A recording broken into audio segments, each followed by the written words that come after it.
KJC நேயர்களுக்கு அன்பான வணக்கம். இந்த 2026ல் நடக்க இருக்கிற சனிப்பெயர்ச்சி பலன்களை பற்றி குருஜி சிவபிரகாசம் ஆச்சாரி கிட்ட கேட்டு தெரிஞ்சுக்கலாம். உங்களோட பிரதிநிதியாக நான் இருந்து ஒவ்வொரு ராசிக்கும் பலன்களை என்னன்ட்டு நான் குருஜி கிட்ட கேட்டுக்க போகிறேன். வாங்க வீடியோக்குள்ளே போகலாம். வணக்கம் குருஜி. நேயர்களின் நலமே பிரதானம். இந்த 2026 மார்ச் மாதம் 6ஆம் தேதி நடக்க இருக்கக்கூடிய சனிப்பெயர்ச்சி பலன் 12 ராசிகளுக்கும் மிக முக்கியமான பலனாக இந்த சனிப்பெயர்ச்சி நடக்க இருக்குது. இதில் ரொம்ப நல்ல பலனாக சொல்லக்கூடியது அப்படின்னு எடுத்தோம்னாக்கா துலாம், மகரம், கடகம் இந்த ராசிக்காரர்களுக்கு ரொம்ப நல்லா இருக்கும் இந்த சனிப்பெயர்ச்சி. ஏன்னா துலாம் ராசிக்காரெல்லாம் ரொம்ப கெட்டு நூலாகி போயிருந்திருப்பாங்க. அவங்களுக்கு ரொம்ப போராட்டமாக இருந்தது. ஒரு 4 வருஷமாகவே ரொம்ப போராட்டமாக தான் இருந்தது. அதே மாதிரி மகர ராசிக்காரரும் கடன் பிரச்சனைகளில் நிறைய சிக்கி தவிச்சிருந்திருப்பாங்க. மகர ராசிக்காரரு அவங்களுக்கும் இப்போ அந்த 7.5 சனி விடுதலை ஆகுது.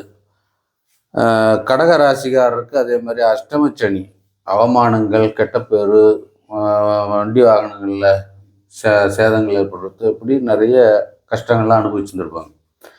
இதிலிருந்து இப்போ அவங்களும் விடுதலை ஆகிறாங்க.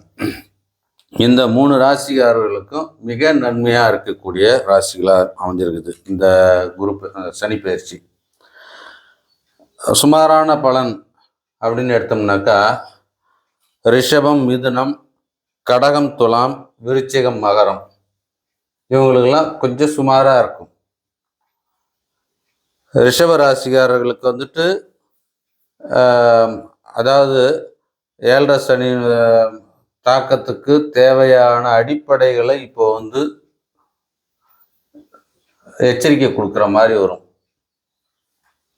அடுத்து நான் வரப்போகிறேன் அப்படின்னு சொல்கிற மாதிரி ஒரு முன்னெச்சரிக்கை கொடுக்குற மாதிரி அந்த ரிஷபராசியர்களுக்கு இருக்கும். மற்றபடி மிதுனம், கடகம், துலாம், விருச்சிகம், மகரம் இவங்களுக்கெல்லாம் ஓரளவுக்கு பரவாயில்ல. அவங்களுக்கு தேவையானது அனைத்தும் கிடைக்கக்கூடியதாக இருக்கும்.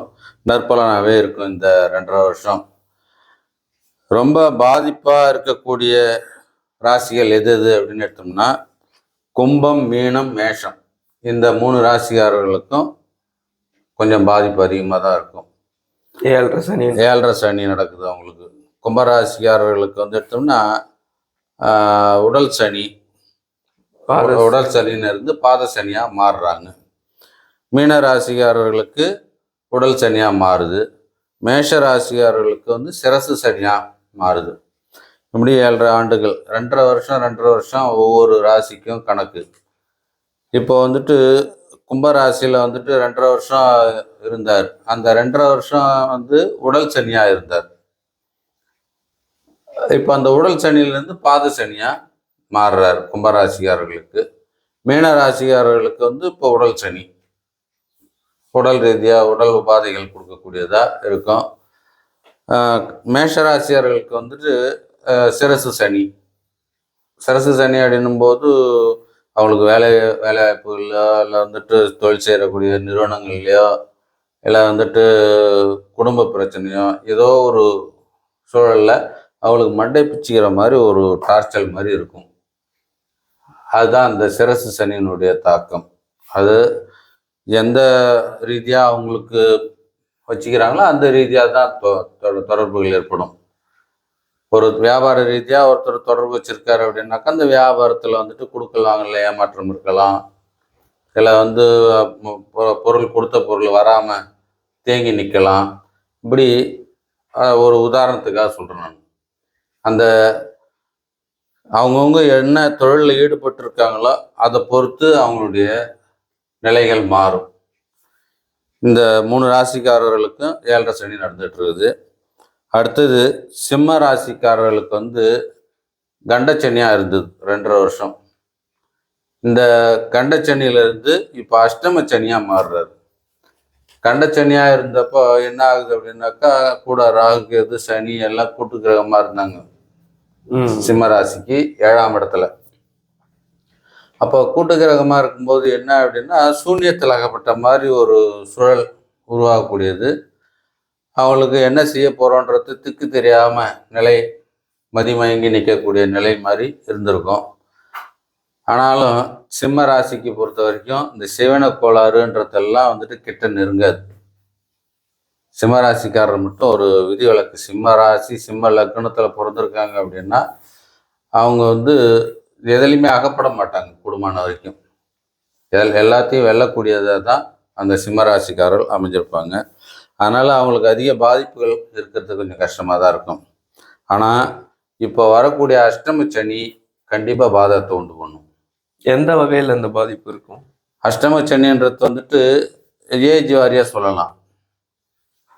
அதாவது இளமை பருவம், நடுத்தர மத்தியம பருவம், அடுத்தது முதிய பருவம் அப்படின்னு சொல்லிட்டு 3 பிரிவாக பிரிச்சுக்கலாம். இப்போ 75 ஆண்டுகள் வந்துட்டு ஒரு சராசரி ஆயுள் காலமாக எடுத்துக்கலாம். இப்போது 3 பாகமாக பிரிக்கும்போது 25 நம்ம பிரிச்சுக்கலாம். இப்போ முதல் 25 அப்படின்னு எடுக்கும்போது அவங்களுக்கு வண்டி வாகனங்களில் அடிபடுறது, வேகமாக செயல்படக்கூடியது, போய் எதுலையாவது மாட்டிக்கிட்டு சிக்குண்டு போலீஸு கேஸு பிரச்சனைகள் அந்த மாதிரி இதெல்லாம் போய் மாட்டுறது, பெண்களால் பிரச்சனைகள் வர்றது, இப்படி பல கஷ்டங்கள்லாம் அந்த 25 வயசுக்குள்ளே இருக்கிறவங்களுக்கு நடக்கக்கூடியதாக இருக்கும். படிப்பு வேலையெல்லாம் குருஜி? படிப்புலேயும் கொஞ்சம் கஷ்டங்கள் இருக்கும். தொழில் ரீதியாக படிப்பில் வந்துட்டு நிறைய, அதாவது காலேஜ் படிக்கிற பசங்களாக இருந்தால் அரியர் நிறைய வைப்பாங்க. வேறு எதுலையாவது போய் பெண்களுடைய இதில் போயிட்டு மாட்டிட்டு முழிக்க வேண்டியதாக அதில் சிக்கலில் மாட்டுற மாதிரி இருக்கும். தொழில் ரீதியாக எடுத்தோம் அப்படின்னாக்கா குடுக்கல் வாங்கல ஏமாற்றம் அடையலாம். பண ரீதியாக பார்த்தோம்னாக்கா அவங்க ஒரு ஆர்டர் போட்டிருப்பாங்க. அந்த ஆர்டர் வந்துட்டு இவங்க போட்ட ஆர்டர் இல்லாமல் வேறு ஏதோ ஒரு ஆர்டர் வந்திருக்கும், ரிட்டர்ன் பண்ணியிருப்பாங்க. அந்த பணம் இவங்களுக்கு பெண்டிங் ஆகிடும். பெருசாக பிஸ்னஸ் பண்ணுறாங்கனாக்கா தப்பான ஸ்டாக் வந்துடும். ரிட்டர்ன் போட்டாக்கா நமக்கு அது பணம் வந்து சேராது, முடக்கீடு ஏற்படும். பண முடக்கீடு ஏற்படும். அந்த மாதிரி அந்த தொழில் ரீதியாக செய்கிறவங்களுக்கு வரக்கூடியதாக இருக்கும். இப்போ மத்தியம வயதில் இருக்கவங்க 25 50 வயசுக்குள்ள அவங்களுக்கு பார்த்தோம்னாக்கா பிள்ளைகளால் சிக்கல்கள் வரலாம். குடும்ப ரீதியாக. ஏன்னா அப்படின்னா அவங்க வந்து இந்த முதல் அனுபவத்தை காலத்திலே அவங்க அனுபவிச்சிருப்பாங்க. 25 வயதுக்குள்ளே அனுபவிச்சிருப்பாங்க. இப்போ 2வது இதில் வர்றதுனால அவங்க வந்துட்டு பண ரீதியாக சிக்கல்கள்லாம் உருவாக்கிக்கக்கூடியதாக அமையும். இந்த அஷ்டம சனி கூடுமான வரைக்கும் 7.5 சனியில் நடக்கக்கூடிய விஷயங்களை இந்த 2.5 ஆண்டுகள் நடத்தி முடிப்பார். தாக்கம் கொஞ்சம் அதிகமாக தான் இருக்கும் சிம்மராசிக்காரர்களுக்கு. அந்திய காலத்தில் இருக்கிறவங்களுக்கு வந்து அவங்களுக்கு உடல் ரீதியான பிரச்சனைகள் தான் வரும். ஆப்ரேஷன், மருத்துவ செலவுகள், 8ஆம் இடம்ன்றதுனால ஆயுளுக்கு பாதிப்பு வர்ற மாதிரி தான் ஒரு கண்டம் மாதிரி அது கொடுக்கும் அந்த 7.5 சனி, அந்த அஷ்டம சனி. அதனால் அவங்களுக்கு அந்திய வயசில் இருக்கிறவங்களுக்கு கொஞ்சம் எச்சரிக்கையாக தான் இருக்கணும். விநாயகர் வழிபாடும் ஆஞ்சநேயர் வழிபாடும் செய்யறது ரொம்ப உத்தமம். அவங்க தெய்வத்தை நினச்சி அவங்க செயல்படும் போது அது கொஞ்சம் அந்த தாக்கத்தை குறைக்கக்கூடியதாக இருக்கும். அடுத்தது கன்னிராசி. கன்னிராசிக்கு வந்து கண்டச்சனி. இப்போ கண்டச்சனி அப்படின்னாக்கா தான் சொன்னோம் நம்ம. கண்டச்சனின்னாக்கா உடல் ரீதியான பிரச்சனைகள் தான் வரக்கூடியதாக இருக்கும். ஆரோக்கியத்தில் ரொம்ப கவனம் வைக்கணும். இப்போ இந்த 2026 சனி பயிற்சியில் நான் கம்பேக் கொடுக்குறேன், என் லைஃப்பில் நான் தான் பெஸ்ட்டாக வந்து நிற்க போகிறேன் அப்படின்ற மாதிரியான ராசிகள் எது? இந்த 3 ராசி முதல்ல சொன்னேன் இல்லையா, துலாம், மகரம், கடகம். இந்த 3 ராசிக்காரர்களுக்கும் வாரி வழங்கக்கூடியதாக இருக்கும். பட்ட கஷ்டங்கள்லாம் தெளியக்கூடியதாக அமையும். இப்போ கடக ராசிக்காரருக்கு எடுத்தோம்னாக்கா அவங்களுக்கு முன்னோர்களுடைய பணம் கிடைக்கும், அவங்களோட அப்பா இல்லை அவங்க தாத்தா பாட்டி சம்பாரிச்சு வச்ச சொத்துகள், இல்லை வந்துட்டு அவங்க வந்து இப்போ புதுசாக ஏதாவது ஒரு சொத்து வாங்குறாங்க அப்படின்னா அந்த சொத்துல வந்துட்டு பித்த லாபத்தை பார்க்குற மாதிரி, இந்த மாதிரி நல்ல பலனாக கிடைக்கும் கடகராசிக்கு. மகர ராசிக்கு நிறைய பிரச்சனைகள்ல இருந்து விடுதலை ஆகக்கூடியதா.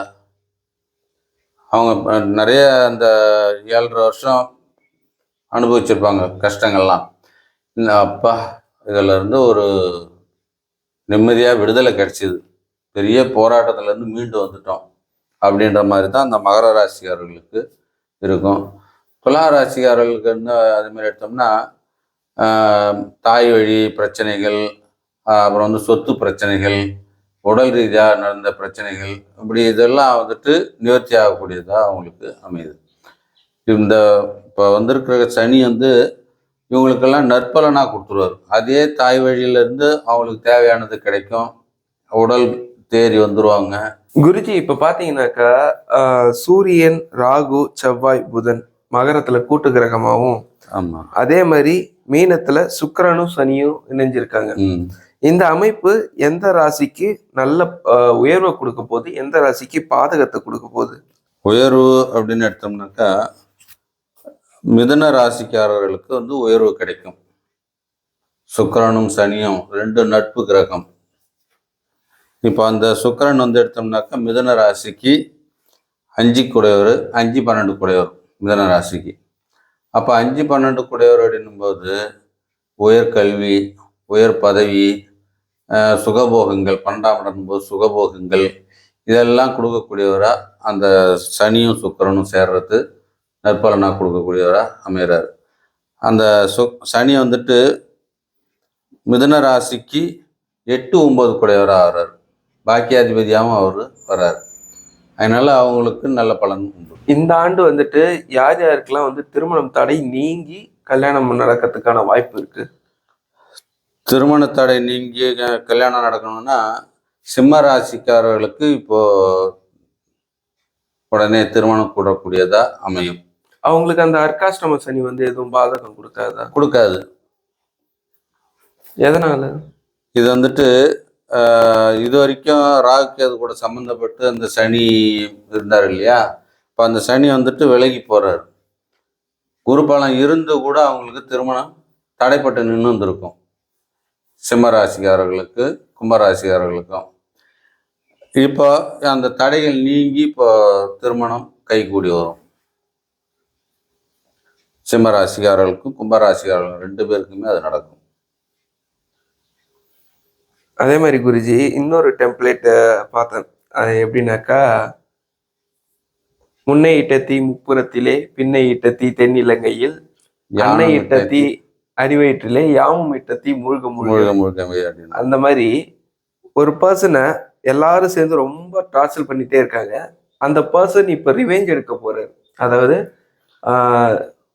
ஃபைட் பேக் அப்படின்ற மாதிரி தனக்கு செஞ்சவங்களுக்குலாம் வந்து திருப்பி பதிலடி கொடுக்கக்கூடிய ராசிகளை இது இதெல்லாம் அமைப்போது இந்த சனி பயிற்சினால.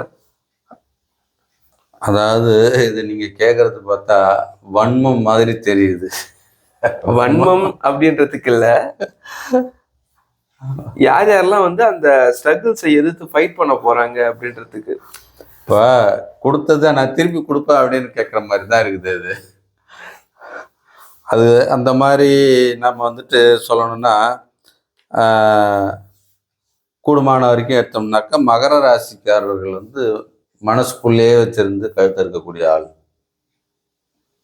மகர ராசிக்காரர்.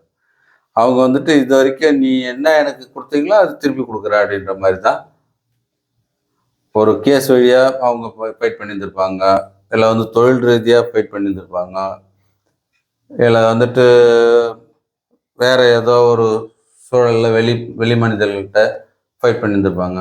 இப்போ அதெல்லாம் வந்துட்டு இவருக்கு வெற்றியை உண்டாக்கி அவங்களுக்கு எதிர்ப்பை தெரிவிக்கிற மாதிரி ஒரு சூழலை உருவாக்கி கொடுக்கக்கூடியதா அந்த மகர ராசிக்காரர்களுக்கு அமையும்.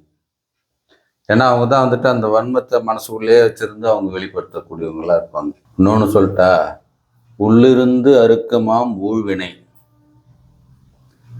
நாம என்ன முன்னாடி செஞ்சோமோ அதுதான் இப்போ திருப்பி அது அனுபவிக்க போகிறோம் அப்படின்றது முதல்ல மனசில் வச்சுக்கணும்.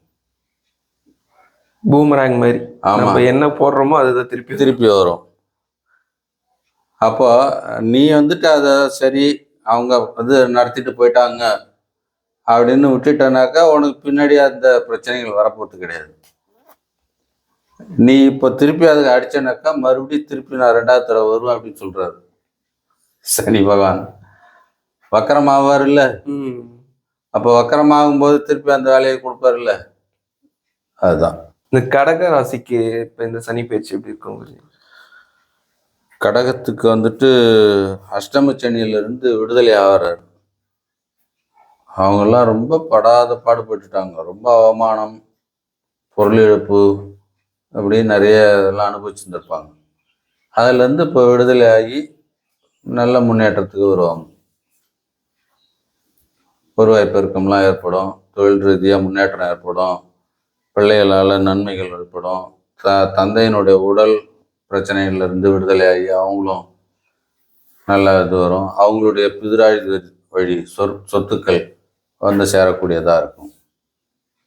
அவங்களால ஒரு சின்ன உதவியாக இருந்தாலும் உதவி கிடைக்கும், தந்தை வழி உதவி கிடைக்கும். அது நன்மை கொடுக்கக்கூடியதாக இருக்கும். அந்த தந்தை கொடுக்கக்கூடிய பணம் சின்ன உதவியாக இருந்தாலும் அது நற்பலனாக தான் இருக்கும், சுகபோகத்தை கொடுக்கக்கூடியதாக இருக்கும். குருஜி அடுத்தது பாத்தீங்கன்னா, இந்த மௌனம் பேசிய தேவாரத்துல சூர்யா மாதிரி இருந்திருப்பாங்க. நல்லா தானடா இருந்தீங்க, திடீர்னு எங்கந்திர வந்தது இந்த காதல்? அந்த மாதிரி காதல்ல வயப்படக்கூடிய ராசிகள் வந்து எதுவா இருக்கும்? காதல் அப்படின்னு எடுத்தோம்னாலே கன்னிராசி தான் காதல்னு சொல்லக்கூடியது. என்ன அடுத்தது யார் அப்படின்னா, கும்ப லக்கணத்துல பிறந்தவங்களுக்கு காதல் திருமணம் நடக்கும். அடுத்தது யார் யாருக்கெல்லாம் வந்துட்டு காதல் திருமணம் அப்படின்னு எடுத்தோம்னா, ஜனன காலத்தில் வந்துட்டு எந்த லக்னமாக இருந்தாலும் சரி, அந்த லக்னத்துக்கு 7ஆம் இடத்துல சூரியன் இருந்ததுனாக்கா கண்டிப்பாக அவங்க காதல் திருமணம். லக்னத்துக்கு 7ஆம் இடத்துல சூரியன் இருந்தார் அப்படின்னாலே அவங்க காதல் திருமணம் செஞ்சீங்களான்னு கேட்டால் கட்டாயம் செஞ்சிருப்பாங்க, காதல் வாய்ப்பட்டிருப்பாங்க. இதில் வந்துட்டு துலா ராசிக்காரர்களுக்கு வந்து அதாவது மேஷ ராசியிலேருந்து 7ஆம் இடத்துல துலாத்தில் வந்துட்டு பார்த்தோம்னா சூரியன் வந்து அங்கே நீச்சம் அடைவார். அவங்களுக்கு பார்த்தோம்னாக்கா அந்த காதல் வந்து தோல்வி அடைஞ்சதாக இருக்கும். மேஷ ராசிக்காரங்களுக்கு அவங்க காதல் வாய்ப்பட்டு கூட அவங்க தோல்வி அடைஞ்சிருப்பாங்க. ஆனால் அதே இதை வந்துட்டு மாற்று ஜாதியில் காதலிச்சிருப்பாங்க. மேஷராசிக்காரர்கள் வந்துட்டு 7ஆம் இடத்துல சனி இருக்கும், உச்சம் பெற்றிருப்பாரு. அவன் அந்த பெண்ணை காதலிச்சான் அப்படின்னா, மாற்று ஜாதியில் அந்த பெண்ணை காதலிச்சான் அப்படின்னா அவனுடைய லைஃபே செம டாப்பில் போயிடும், நல்ல வளர்ச்சி அடைஞ்சிடும். அவனுக்கு பிறகக்கூடிய பிள்ளைங்க பாருங்க, அரசியலில் போயிடுவான், நல்ல முன்னேற்றத்தை அடைஞ்சிடுவான், அரசியலில் பேர் சொல்லக்கூடிய ஆளாக இருப்பான்.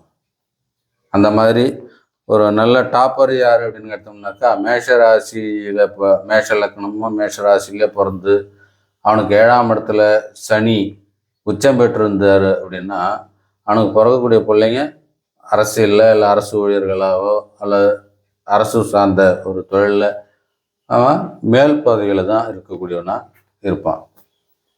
இதுதான் அது டாப்பர். கன்னி சிம்மம் இவங்க 2 பேருக்கு மட்டும்தான் சொல்லணும். காதல் வாய்ப்படணும் அப்படின்னாக்கா கன்னி ராசிக்காரர்களும் சிம்ம ராசிக்காரர்களும் காதல் வாய்ப்படுறதுக்கு வாய்ப்பு உண்டு, காதல் திருமணம் நடத்தலாம். இப்போ புதுசா தொழில் ஆரம்பிக்கணும், நான் புதுசா ஒரு ஸ்டார்ட் அப் ஆரம்பிக்க போறேன், ஒரு இன்வெஸ்ட்மெண்ட் பண்ண போறேன், அந்த மாதிரி யோசிக்கிறவங்களுக்கு எந்தெந்த ராசினருக்கு வந்து இந்த டைம் கை கொடுக்கும், அந்த பிசினஸ் டாப்ல வந்து நிற்கும்? ரிஷபத்துக்கும் மிதுனத்துக்கும் நல்லா இருக்கும். ரிஷப ராசிக்காரர்களுக்கு வந்துட்டு ஆரம்பிக்கிறதுக்கு பண செலவுகள் அதிகமாக இருக்கும். மிதுன ராசிக்காரர்களுக்கு டாப்ல கொண்டு போகும். ஃபர்ஸ்ட் வந்து மிதுனம், 2வது வந்து ரிஷபம் ரேங்கிங் படி சொல்லலாம். ரிஷப ராசிக்காரர்களுக்கு வந்துட்டு பண தட்டுப்பாடு இருக்கும். மிதுன ராசிக்காரர்களுக்கு பணமும் கிடைக்கும், தொழிலும் என்ன தொழில் செய்யணுன்றதையும் திறமைகள் உண்டாக்கிடும். ஓகே குருஜி. நம்ம கேட்ட கேள்விக்கெல்லாம் வந்து நல்லா பதில் சொன்னீங்க. அண்ட் வந்துட்டு எல்லா ராசிக்குமே வந்து முதல்ல பலன் சொல்லிட்டீங்க. அதுக்கப்புறமும் குறிப்பிட்டு இந்த மாதிரி இருந்தா எப்படி இருக்கும் அப்படின்னு கேட்டதுக்கும் பலன் சொல்லியிருக்கீங்க. ஸோ நேயர்களே, உங்களுக்கு எதனா சந்தேகம் இருந்தாலும் கமெண்ட் செக்ஷன்ல போடுங்க. அதுக்கான பதில வந்துட்டு வீடியோவாவோ, இல்ல கமெண்ட்லயோ, சின்னதா அந்த கமெண்ட்லயோ, இல்ல பெருசா இருந்தா அதுக்கு தனியா ஒரு வீடியோவாவும் நம்ம போடலாம். நன்றி குருஜி. நன்றி, வணக்கம். நன்றி மக்களே.